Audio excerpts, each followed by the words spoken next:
saksi.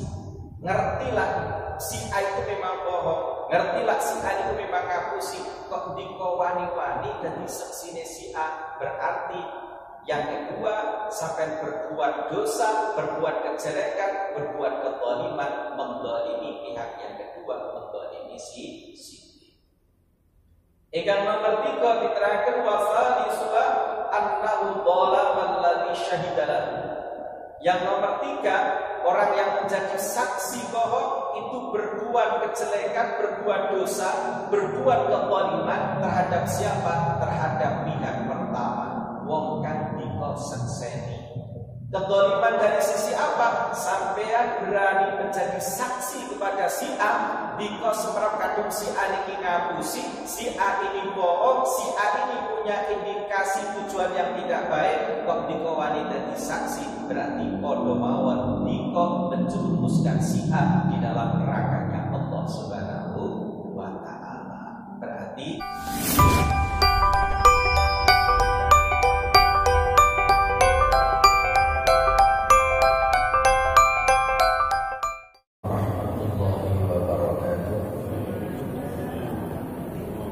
Bismillahirrahmanirrahim. Ila hadratin Nabi Mustafa Ukhtari Muhammadin Nabi sallallahu alaihi wasallam wa ala alihi wa ashabihi wa azwajihi wa zurriyyatihi wa ahli baitihi wa jami'i ummatihi wa ikhwanihi minal anbiya'i wal mursalin wa khususan ila ruhi ma'rifatil kitab. Syai'ulillahi lana wa lahum al-Fatiha. أعوذ بالله من الشيطان الرجيم بسم الله الرحمن الرحيم الحمد لله رب العالمين الرحمن الرحيم مالك يوم الدين إياك نعبد وإياك نستعين اهدنا الصراط المستقيم صراط الذين أنعمت عليهم غير المغضوب عليهم ولا الضالين. Bismillahirrahmanirrahim. Alhamdulillahi rabbil alamin. Wassalatu wassalamu ala asyrafil anbiya'i wal mursalin wa ala alihi wa ashabihi ajma'in, amma ba'd. Kepada para alim ulama, para sesepuh tokoh masyarakat Rogo Jambi yang saya taati, Takmir Masjid beserta jajaran kepengurusannya Masjid Besar Baitur Rahim yang saya hormati, para bapak, para ibu, hadirin wal hadirat, para jamaah pengajian Ahad Tuhan yang senantiasa selalu dimuliakan oleh Allah Subhanahu wa Ta'ala. Mari kita awali dengan ungkapan syukur kehadiran Allah Subhanahu wa Ta'ala dengan ucapan alhamdulillahi rabbil alamin. Sallallahu wa salamuhu mudah-mudahan tetap tercurahkan ila sayyidil anbiya wal mursalin sayyidina wa habibina wa syafi'ina wa maulana Muhammadin sallallahu alaihi wasallam.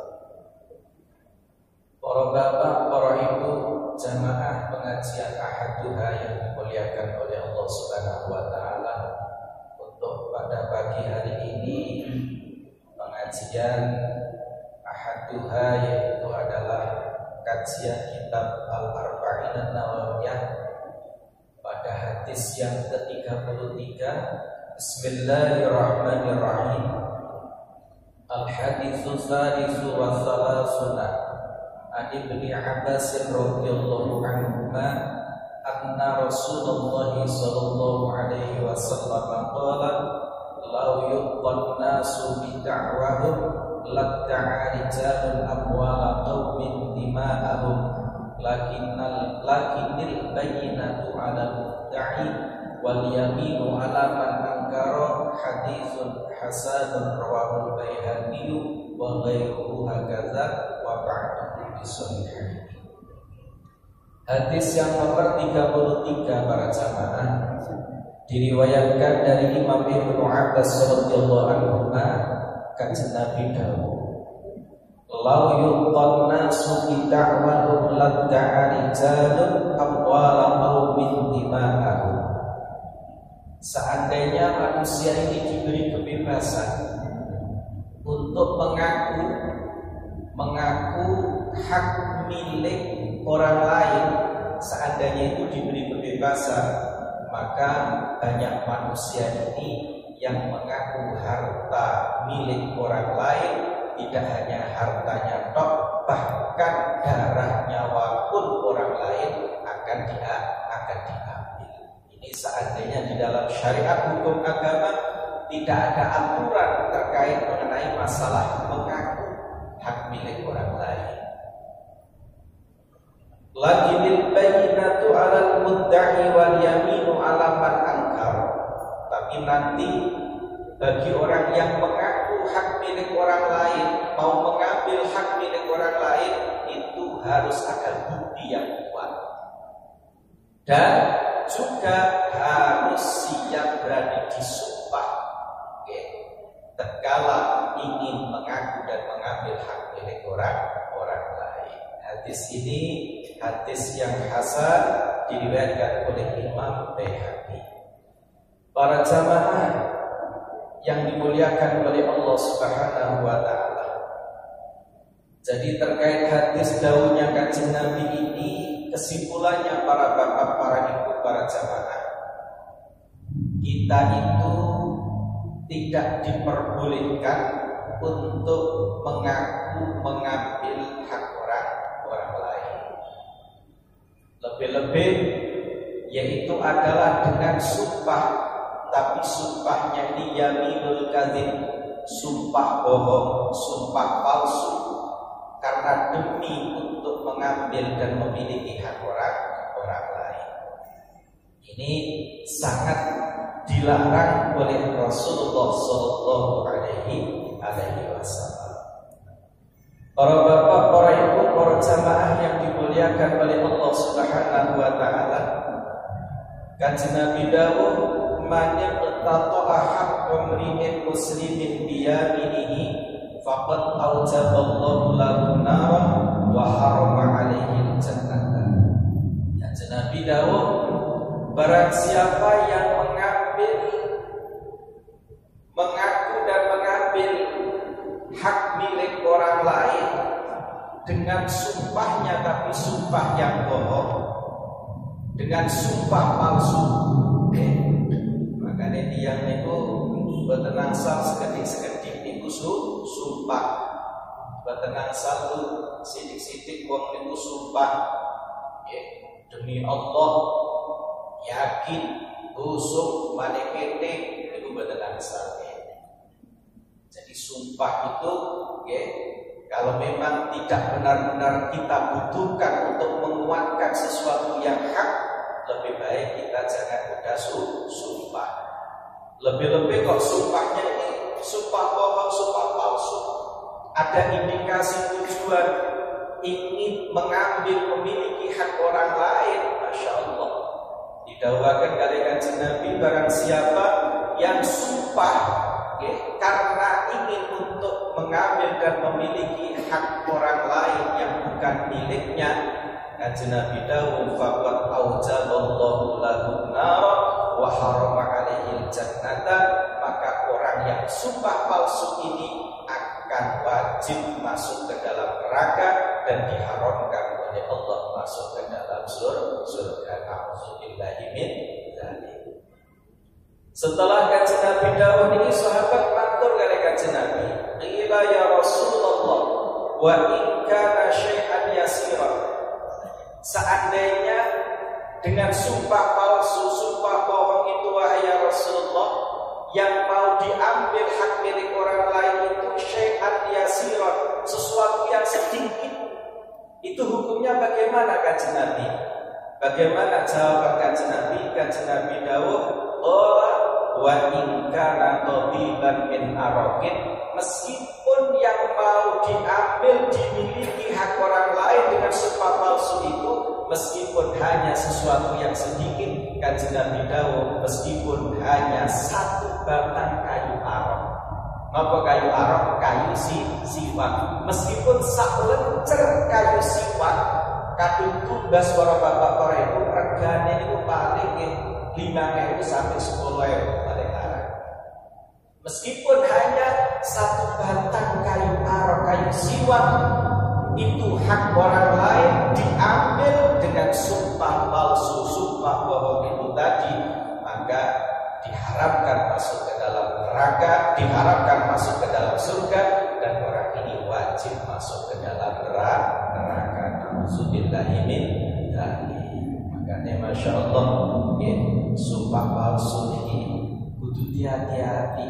Kok sumpah ya, lebih sumpah palsu, sidik-sidik sumpah billahi, demi Allah, wallahi, dan segala macam ini tidak sangat ya, dilarang oleh Allah, ya, sangat tidak baik ya, ini bahkan resikonya akan diancam oleh Allah masuk ke dalam neraka, diharapkan masuk ke dalam surganya Allah Subhanahu wa ta'ala. Bahkan diterangkan di dalam kitab Majalisus Saniyah ini para bapak, para ibu, para jamaah, wal yaminul kadzibatu ma'al ilmi bil haqi tusamma al yaminal ghamusa li annaha tumisu sahibaha fil ismi wan nahi. Bahkan di dalam kitab bahasa Arab, sumpah bohong, sumpah palsu itu dipun nameni yaminul ghamus. Jadi di kalangan Arab sana, teng Arab mriku para bapak para ibu, sumpah palsu niku nggih populer nggih niki dengan bahasa yaminul ghamus. Napa artinya yaminul ghamus? Yamin niku artinya sumpah, ghamus niku terjerumus, kejebur. Terjerumus atau kejebur. Kenapa kok dinamakan yaminul ghamus, sumpah yang menjerumuskan, yang menjatuhkan? Karena dengan sumpah yang bohong ini akan menjerumuskan dan menjatuhkan orang yang sumpah di dalam dosa dan di dalam nerakanya Allah Subhanahu wa ta'ala. Nauzubillahi min dzalik. Jadi bahasa teng Mekah mriku, teng Madinah, teng Arab mriku, sumpah bohong, sumpah palsu niku populer dengan bahasa yaminul ghamus. Karena apa? Ini ya, sumpah yang menjerumuskan, sumpah yang menjatuhkan bagi orang yang sumpah di dalam dosa dan di dalam neraka Allah Subhanahu wa ta'ala. Para bapak, para ibu, para jamaah ingkang dipunmulyakaken Allah Subhanahu wa ta'ala. Dadi hadis Kanjeng Nabi kang kula waos wau, intinya ada dua. Yang satu, kita jangan mudah sumpah bohong atau sumpah palsu. Lebih-lebih sumpah bohong, sumpah palsu ini ada indikasi tujuan untuk mengambil dan memiliki hak orang lain. Ini ancamannya adalah neraka. Yang nomor dua, para bapak, para ibu, para rawuh, syahadatuz zuri. Dan juga kita jangan sekali-sekali menjadi saksi bohong, saksi palsu. Kalau yang pertama tadi kan orang yang sumpah. Orang yang sumpah ini bisa menjadi kuat, dan di dalam pengadilan ataupun di dalam hukum, orang yang sumpah ya ini akan menjadi lebih kuat tatkala di mana orang yang sumpah itu ada saksi. Otomatis saksi ini kalau menjadi saksi sumpah yang palsu, maka seorang saksi ini juga dinamakan syahadatuz zur, juga saksi bohong dan saksi palsu.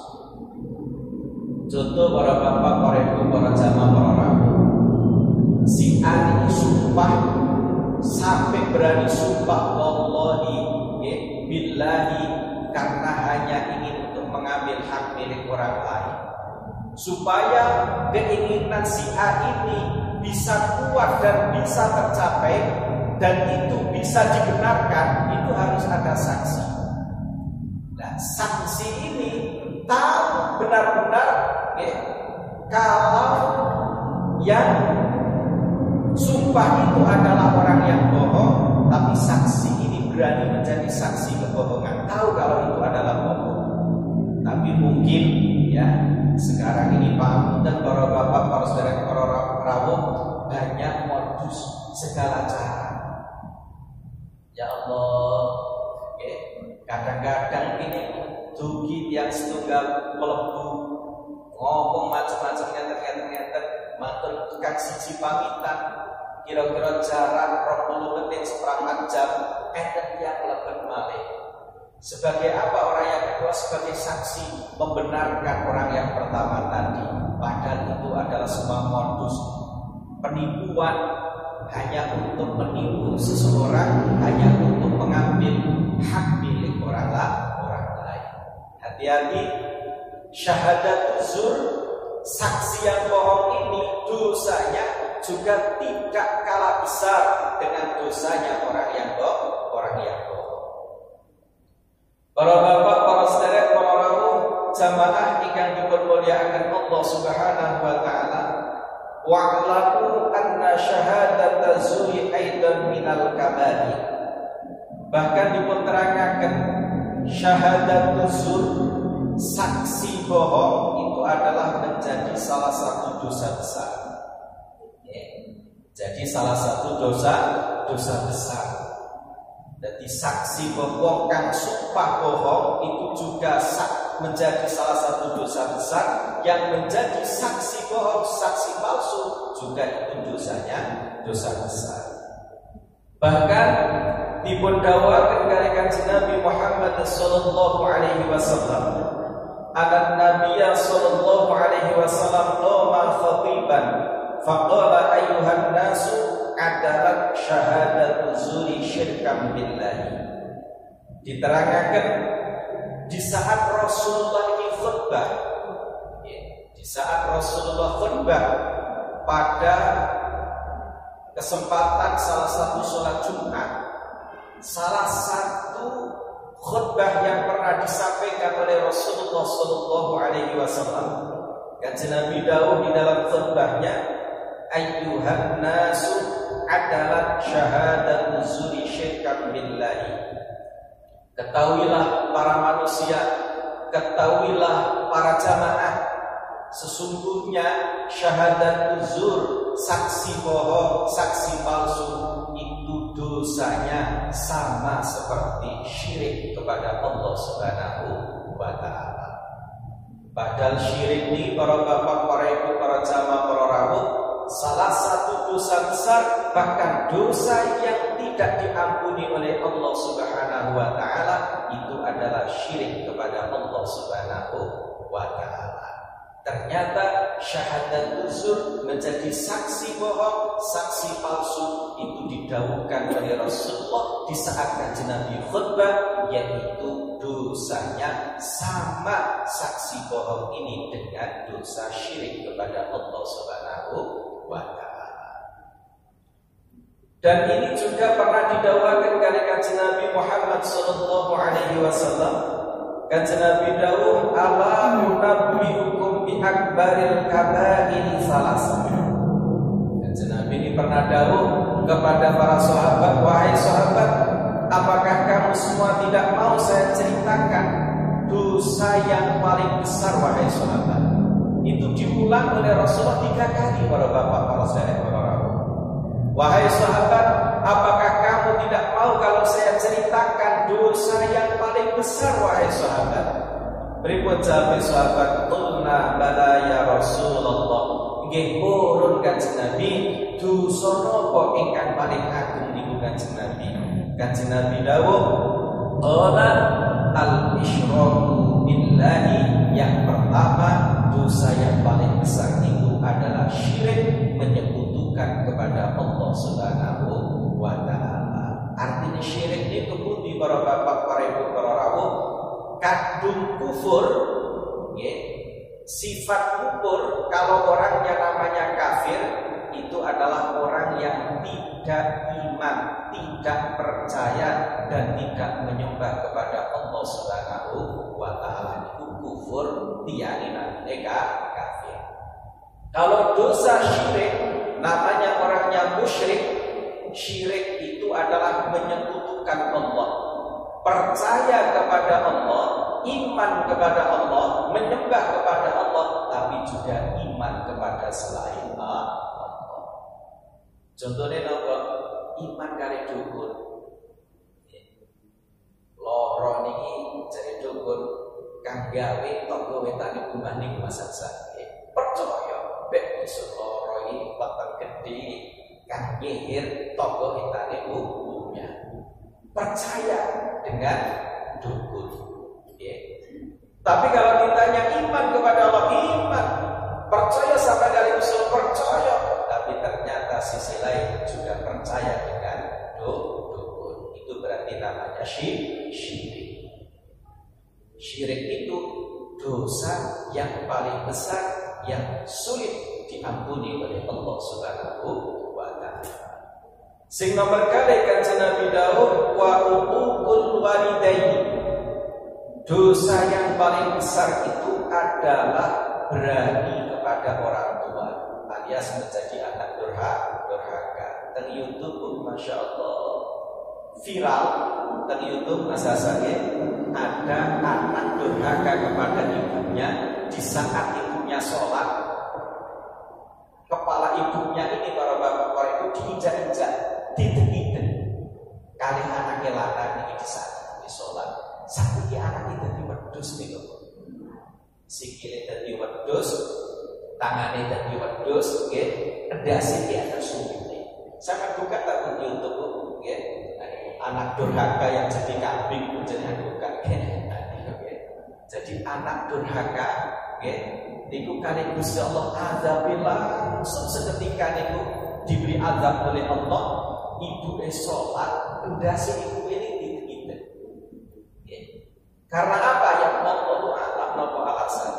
Mungkin banyak alasan, entah di saat itu mabuk atau minta sesuatu kepada ibunya tidak diberi. Ibu sholat dasi ibu ini. Di saat itu mungkin namanya ibu kadang-kadang di saat marah dengan seorang anak berdoa kehadiran Allah Subhanahu wa taala.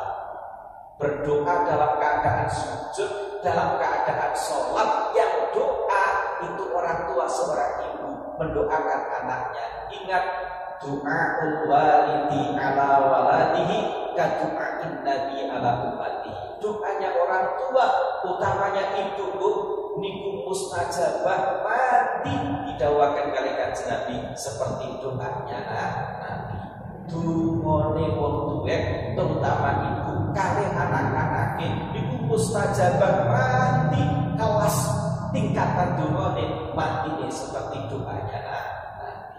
Dalam keadaan sholat, dalam posisi sujud, diinjak kepalanya oleh anak laki-lakinya.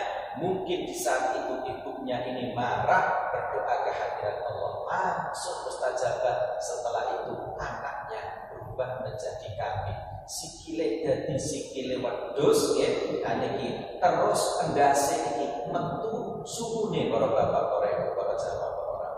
Awake tetap awak menungso, wajahnya tetap wajah menungso, kaki dan kepalanya ini seperti kambing. Nauzubillahi min dzalik. Ini doa dan ini adalah dosa yang sangat besar. Yang nomor 2 didawakan oleh kanjeng Nabi nopo wa uqul walidaini, berani kepada kedua orang tua, alias dosa dari anak yang durhaka. Nauzubillah min dzalik. Iki sing nomor 3. Yang nomor 3 kanjeng Nabi Daud wa qaulu zuri. Yang nomor 3 adalah pengucap atau bicara yang bohong. Sumpah. Ini adalah salah satu dosa besar dari kanjeng Nabi. Sidik-sidik demi Allah, Allahi billahi, sidik-sidik yakin, khusyuk, maliketing. Itu sangat tidak baik. Itu tatkala yang sampean mengatakan sebuah ucapan sumpah bohong, sumpah palsu, kok ada indikasi tujuan yang tidak baik, itu akan menjadi dan tergolong dosa besar.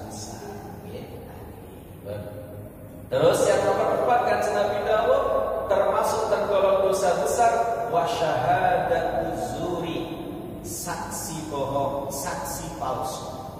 Ini juga menjadi dosa besar.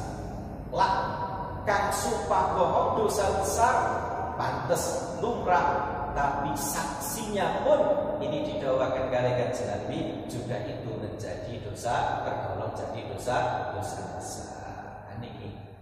Makanya hati-hati tatkala kita bersaksi kepada orang lain harus kita teliti. Kalau yang mau kita saksikan itu benar, sesuatu yang hak, sesuatu yang baik, monggo itu juga akan menjadi baik. Tapi hati-hati para bapak, para ibu.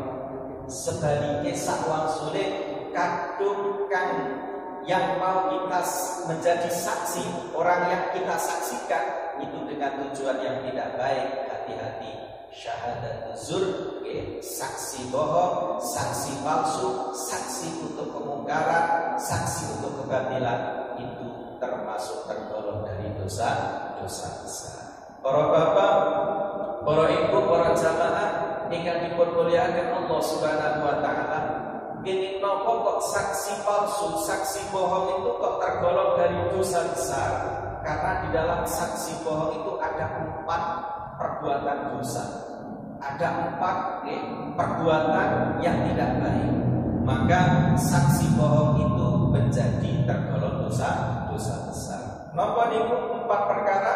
Ahaduha al-kadzibu wal-iqtira'u. Saksi palsu, saksi bohong itu yang pertama karena orang yang menjadi saksi bohong ini sudah berbuat kebohongan. Semerap kadungkan disakseni niku mboten bener. Semerap kadungkan disakseni niku ngapusi. Kok jenengan wani-wani dadi saksi berarti jenengan nggih padha-padha ngapusi. Itu yang pertama. Saksi bohong itu melakukan 4 kejelekan, yang 4 dosa. Yang pertama adalah menjadi orang yang bohong. Wazaniha annahu talama alladhi syahida alaihi.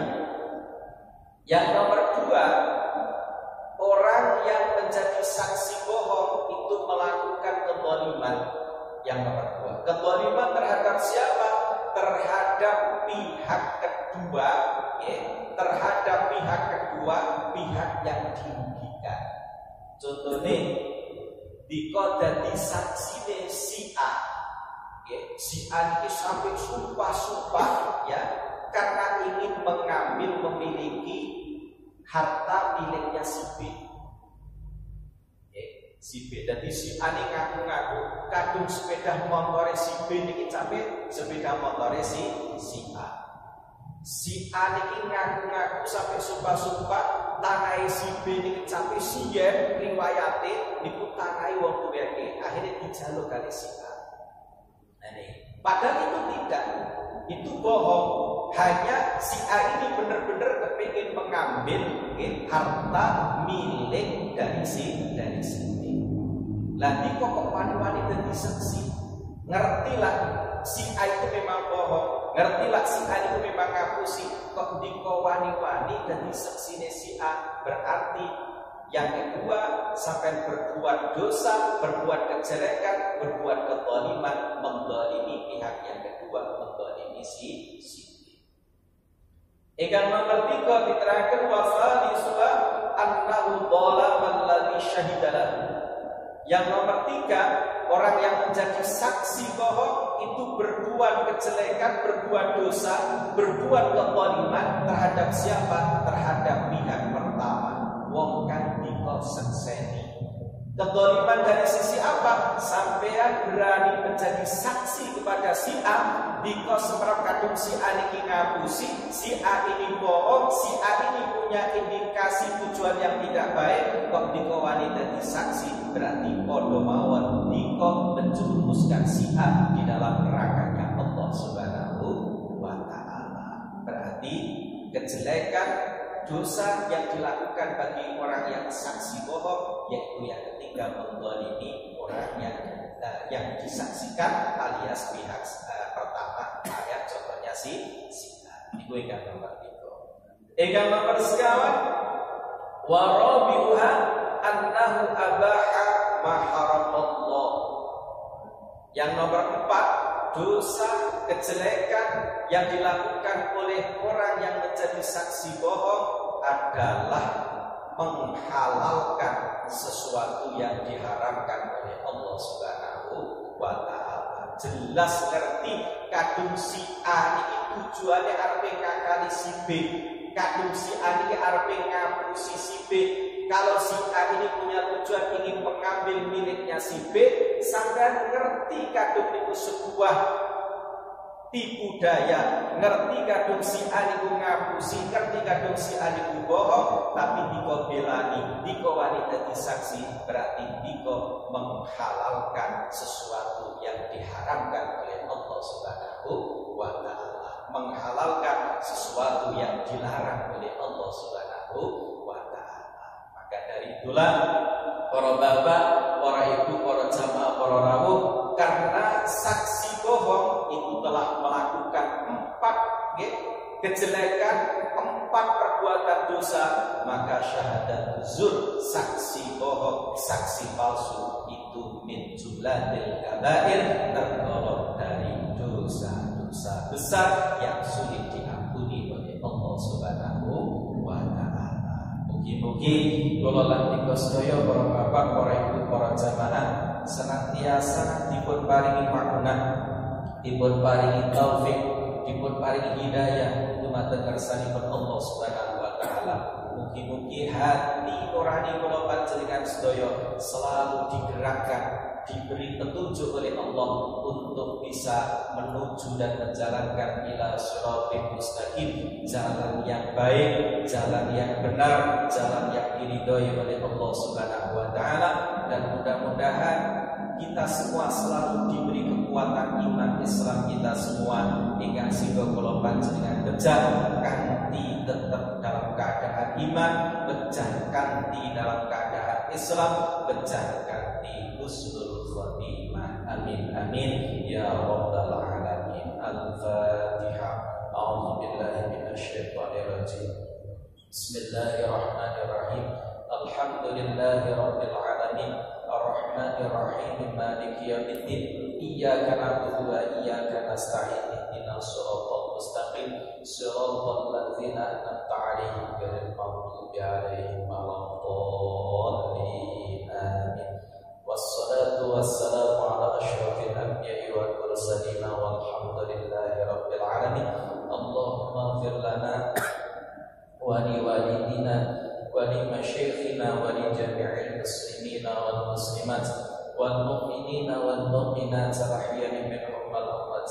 Allahumma lakal hamdu wa ilaikal mushtaka wa antal musta'an wa la hawla wa la quwwata illa bika wa nasta'inuka ala fasadid dina wa nas'aluka salaha amrina kullihi bi rahmatika ya arhamar rahimin. Allahumma salimna minal bala'i wal waba'i wal musibati wal maradi wal fitnati minasyada'ini wal mihani bi rahmatika ya azizu ya ghafaru ya rabbal alamin. Rabbana atina fid dunya hasanatan wa fil akhirati hasanatan wa qina adzabannar. Subhana rabbika rabbil izzati amma yasifun wa salamun alal mursalin walhamdulillahi rabbil alamin. Al-Fatihah. A'udzu billahi minasyaitonir rajim. Bismillahirrahmanirrahim. Alhamdulillahi rabbil alamin. Ar-Rahmanir Rahim. Maliki yaumiddin. Iyyaka na'budu wa iyyaka nasta'in. Ihdinas siratal mustaqim. Siratal ladzina an'amta 'alaihim ghairil maghdubi 'alaihim waladdallin. Amin. Akhirul kalam wa billahi taufiq wal hidayah.